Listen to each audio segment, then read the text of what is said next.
How's everybody doing today? This is FatBaldGuy. It is February 20th, and we're getting ready for a big Saturday of racing here.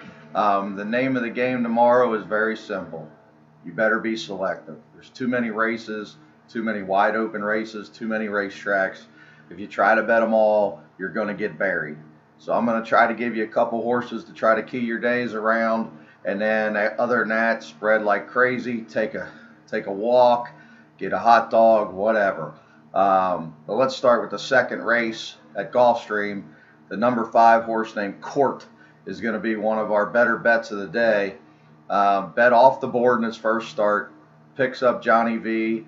There's no reason why this horse isn't going to run right back. Did show some speed, he's dropping down, and the telltale sign to me was how much they bet this horse. I mean, why did they bet him down against another good horse that's turned out to be a really nice horse if this horse couldn't run a little bit? So we're going to come right back and single Court the 5 in the second race at Gulfstream. Then the next one is going to be House Rules in the fourth race. Again, House Rules is no cinch. The other horse, the 2's got a big chance. Don't get me wrong, but you got to be selective today, on Saturday. Today is Friday. You got to be selective a little bit on Saturday. And I think House Rules is one of those fillies. I really believe that she's a top quality filly. I think you're going to get a decent price on this horse. I don't think she's going to go off even money or anything like that because of the other ones in there. The Pletcher's got a chance. The 2's got a chance. But I think she sits right behind the 2, and I think when they ask the question, she goes right by. So that'll be another chance at a single. So you got a race 2 single, a race 4 single. I think the 5th race is tough. I think the 6th race is tough. I think the 7th race is tough. The 8th race, I'm going to go with the same 2 fillies that we've been using. Last of the Mohicans and Bird at the Wire until somebody proves that they can beat them. And you're going to get decent prices on both again. But then you get into the next single. I don't know how you get around Main Sequence. I'm not a Twilight Eclipse guy. I've tried that horse a couple times. I just don't think Twilight Eclipse can beat Main Sequence. I think Main Sequence will be ready. You know, if he's ever going to get beat, it might be today, and I'm not going to go crazy about it. But Main Sequence, to me, has to be a single. Unless you're starting a late pick 4 from the 9th race to the 12th, because the horse in the 12th is probably it's definitely a single, but probably almost a cinch, as close to a cinch as you're going to get at Gulfstream Park. But in the 10th race, again, that's a tough race. Ring Weekend's probably the top horse, but there's 6 or 7 that can win. You got to spread like crazy. In the Fountain of Youth, Upstart to me is a complete standout. I tried to beat him last time with the other horse, and he smashed. So I'd just take Upstart. If you want to save with the 6 a little bit, go ahead. The blinkers on might help Frosted, but you know, Frosted never even came close last time and had no excuse. But if you want to take them both, go ahead and take them both. I don't think you need to go any deeper. A lot of guys are reaching for other horses. I think you're just completely reaching. The Fountain of Youth is going to be chalky, and there's really no way around it. And then you get to the last race, and come on, I don't need to show you the replay of Dreaming of Gold. I mean, as soon as they open the gate, he's 5 lengths behind the last horse. Made a way too early move. And yeah, of course he hung a little bit, but they were running away from the rest of the field. He wasn't really hanging. So to me, Dreaming of Gold looks like he'll win right back for sure. So in the Gulfstream card, I think you got Court, I think you got House Rules, Main Sequence, Upstart, Dreaming of Gold. That gives you 5 horses in 12 races. If you can't get enough action off of those 5, then you really got problems. And if you really want more, we've got Turfway Park. Katie Lied looks as good as you can have in the 3rd race. We've got some information on Uncontrolled in the 5th, that this one's a runner, at least for around these parts, is a runner. So I think you can just take Uncontrolled in there.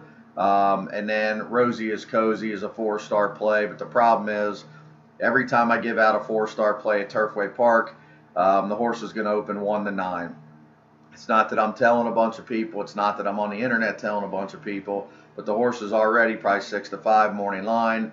And then by the time our guys all bet Saturday afternoon, they're going to see that. They're all going to bet. He's going to be 1-5. So you're not going to get anything special off of that one. So try to play them in pick 3s. Uncontrolled's in the 5th race. Rosie is Cozy's in the 7th. Try to put them together. There's some wide open races in the 8th and 9th. try to mix in some pick 3s or pick 4s to try to get some kind of value on Rosie is Cozy. I don't like the Oaklawn card at all, guys. If you want to make bets at Oaklawn, I understand that you just want action, but there's not one horse that I could put a star next to. I went up and down that card for an hour, and I can't find a horse that I'm really flat out confident is going to win. I think it's a wide open card. That weather down there has been playing tricks on the track. You're getting a lot of prices. They're coming from everywhere. It's just really tough to get a handle on that track. At Aqueduct, Condo Commando is going to be 1-5. I don't know how she loses. I'm not the kind of guy that tries to invent long shots when they're not there. I don't see it. I don't see any way she's going to lose. I'm not going to play the race, but if you do bet a pick 5, you got to almost single her. If you want to try to beat her, go ahead, but I'm not recommending it. Down at the fairgrounds, I like Forever Unbridled.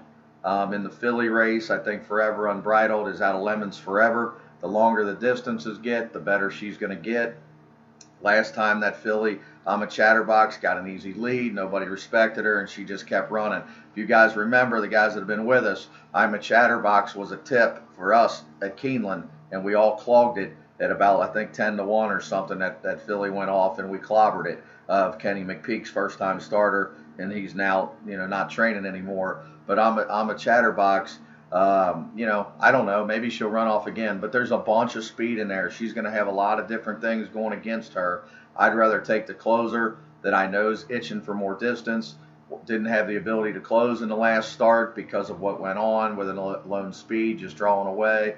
The price is going to be right on Forever Unbridled because nobody bets on Dallas Stewart. So go ahead and look hard at her. She's going to be probably 6 or 7-1 at least, maybe higher. And then in the next race, they scratched the horse I like, J.S. Bach. So I went to Imperia, but I think it's a 4-horse race. The 5, 6, 8, 10. Keen Ice is the long shot that's got a big shot. I'm not wild about International Star, but I could be proven wrong. But 5, 6, 8, 10. I don't see anything else in that race. You get to Santa Anita. I'm being told by the clockers that in the 5th race, the 4 Canadian Exchange has been working lights out. Both clockers really like this horse, so I'm going to go ahead and give this horse another chance. Didn't really fire in the first start, but if the price is right, and it should be 5 or 6-1, I am going to bet 20-20 or something on that one. And then my best bet, at least on the West Coast on Saturday, is Ambitious Brew. You'll get a decent price.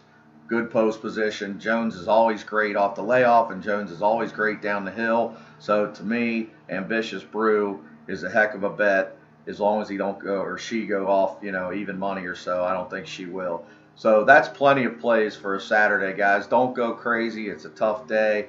I know a lot of guys are saying, boy, I really want you to be doing good at Gulfstream Saturday. Well, I can't write the races, and these races are tough. So be careful, but zero your day in around those 5 horses. Hopefully 4 or 5 of them win, and we're all happy. So have a good Saturday. Try to stay warm.